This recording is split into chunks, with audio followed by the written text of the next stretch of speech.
I want to talk to you about therapy. Um, if you've had any type of trauma in your life, you really need to find a therapist. People reach out to me all the time. Clark, can you help me? I have a list of things to help them. It all involves people taking action now. A lot of people just think I have magical words, and I don't have magical words or pixie dust to sprinkle on you to make everything right. It takes action. And, here I am, the person that people, reach out to on a daily basis for help, and I'm in therapy myself. So if it's good for me, it damn well is good for you. And, at some point in time, you just have to stop procrastinating, stop being a victim. It's all about that victim mentality. You're comfortable, with your pain, you're comfortable with your self-destruction, and going in a new direction is scary. I don't know why it feels so scary. If you're sick of the way you're living, if you're sick of self-destruction, if you're sick of self-sabotage, if you're sick of addictions, if you're sick of letting your loved ones down and letting yourself down, then what are we doing? Let's start taking action to go in a new direction. So I got therapy for the first time in my life when I was locked up in prison. Miss Berger in prison. I loved her. She was great. I got out of prison and I went to the Center of Prevention. Excuse me.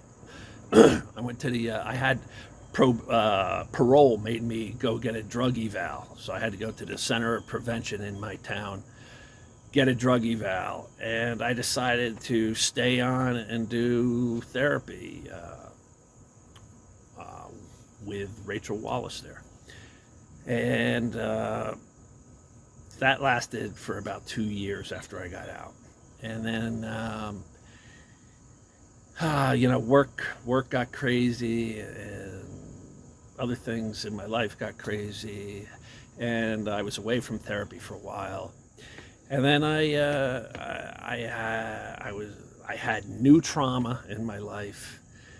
And I didn't want to slip back to any of my old habits when dealing with this new trauma. I want to be healthy. So, I don't want to self-destruct. I don't want to sabotage. So I found a trauma therapist that specializes in EMDR. I've heard, a lot of people have reached out to me, you have to try EMDR therapy. You have to try EMDR therapy. It works wonders. It worked wonders. So I got an EMDR therapist. And I've been going to therapy for over 2 years. And we hadn't even gotten to the EMDR yet.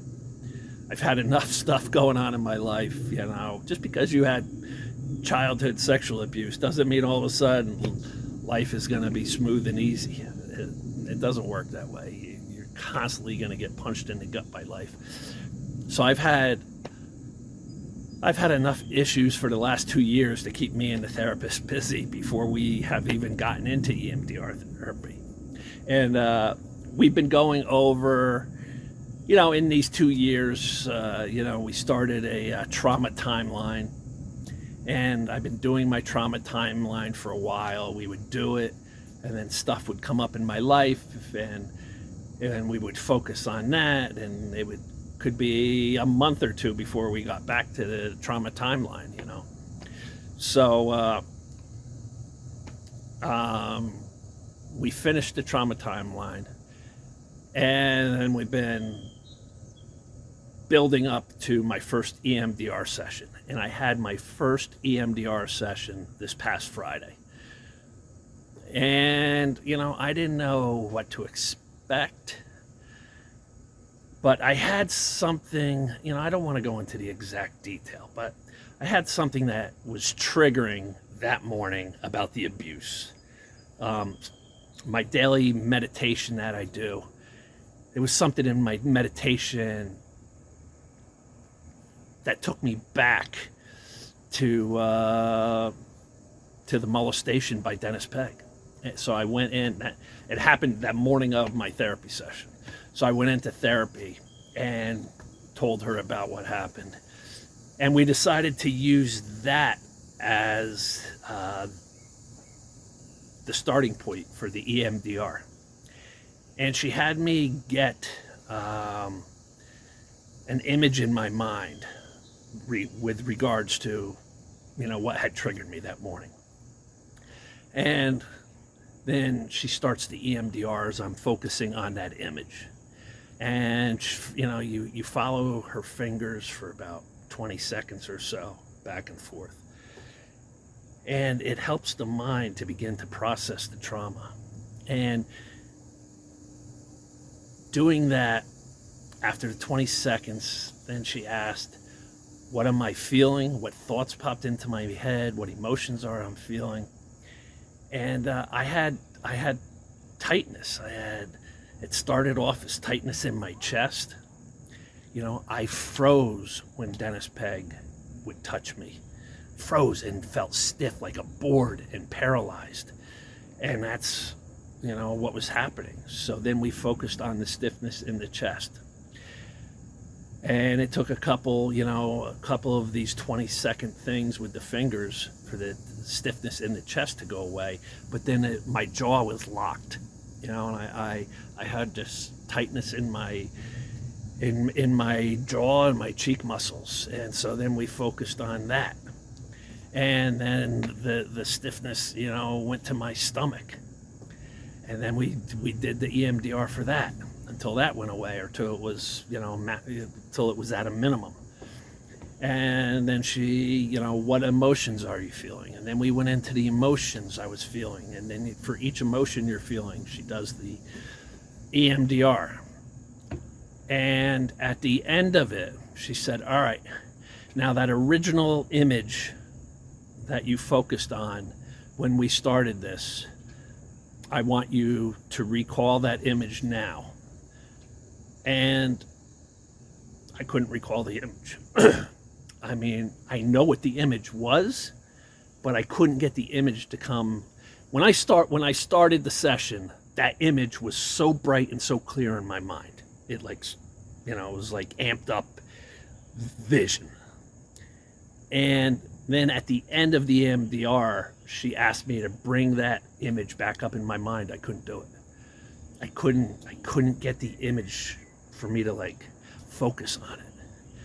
And that's what you want the EMDR to do, is to diminish the effects of the trauma in the past on you. It doesn't erase anything, but it helps your brain to process it. So all of a sudden now that image isn't so bright in my mind. I know what the image was, but it's not there to attack me, and it's not, it lessens the effects of the trauma from your past on you. And so it completely worked that first session. She broke up my triggers into 3 different categories. So this next Friday, when I go in, we'll take a trigger or a trauma from one of the other 3 categories, and we'll go through that. And we'll start with an image, and we'll do my eyes to follow her fingers, and then it'll be after 20 seconds or so, she'll ask me, what are you experiencing? What emotions are you experiencing? What body behaviors are you experiencing? And then whatever comes up, then you go down that rabbit hole as far as it'll lead. And then you go, at the end of it, you go back to the original thing and see if it's, diminished. And for me, the first time it did. So I urge all of you who are holding on to trauma to get into trauma therapy with an EMDR specialist. If you're going to tell me you don't have the money, go get a second job. How important is your life to you? How important is being healthy to you? How important is being healthy to your family? How important is not self-destructing to you? How important is not sabotaging everything to you? If it's really important, you'll find a way to be able to afford it. Don't make excuses. You know, you got to get 3 jobs. Get 3 jobs just to get you through the therapy part of it. You know, if the therapy is going to take 6 months to a year to do EMDR, and you got to work 3 jobs, then work 3 jobs. I don't know what to tell you. But if it's that important to you to want to get healthy and to want to better your life, you will find a way. And you can't use money or time as an excuse for not improving your life. It's like anything else. You have to jump in and start eventually. So just start. So right now, I give EMDR therapy 2 thumbs up. And the first session was absolutely a success. So if you're thinking about it, if you've never heard about it, do research into EMDR therapy and find an EMDR therapist near you. All right? Peace. Get started. Man, stop procrastinating. This is your one life. Get going. Let's go.